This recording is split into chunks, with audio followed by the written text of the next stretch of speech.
Teka, ang gulo mo. Diretsahin mo na kasi ako. Hindi yung nakatambay nga tayo dito. Tapos nag-aaksaya lang tayo ng oras.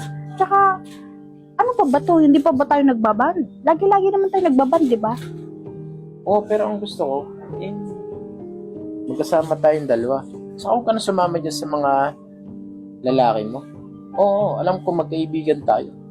Pero hindi naman hadlang yun para magkagustuhan tayo, di ba? Eh, tayo na nga sana, kaso nga lang, ginusto mo ako kasi nalaman mo meron akong girlfriend. Eh ngayon, gusto ko na ngayong kausap kasi nga, nalaman mo wala na. Di ba? Ano naman? Ang kapal na mukha mo, eh. Kapal talaga yung mukha mo. Tsaka, gagos talaga kita.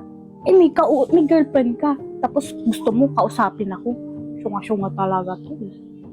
Tsaka, kung alam ko lang na single ka, eh talagang kakausapin talaga kita. Alam mo naman talaga na may gusto ko sa'yo dati pa. Isip ka lagi, eh. Lumabas din sa kanyang deal, eh. Kinikilig ka na. Ang kapal na mukha mo yung dino. Kadiri. Tara na nga lang kayo sa bahay. Anong bahay? Sa bahay? Eh, alam mo naman meron ng kapitbahay na may merienda. Tara na, kakain tayo. Libre kita. Para madagdagan yung taba mo.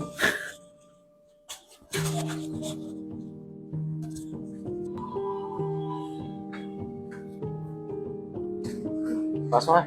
Kung papasin niyo si tita. Teka lang. Pili ko lang ako. O, behave ka lang ha. Sige. Kilala Okay kita. Malikot ka. Pag pinaglikot, sige ka. Kung papasin yung taba mo. Ito. Ay, gusto sa palapit mo talaga.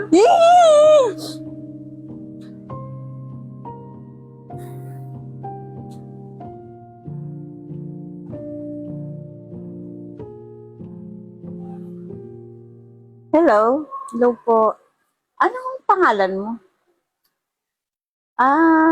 Anong tawag sa'yo na JM? Babe ba?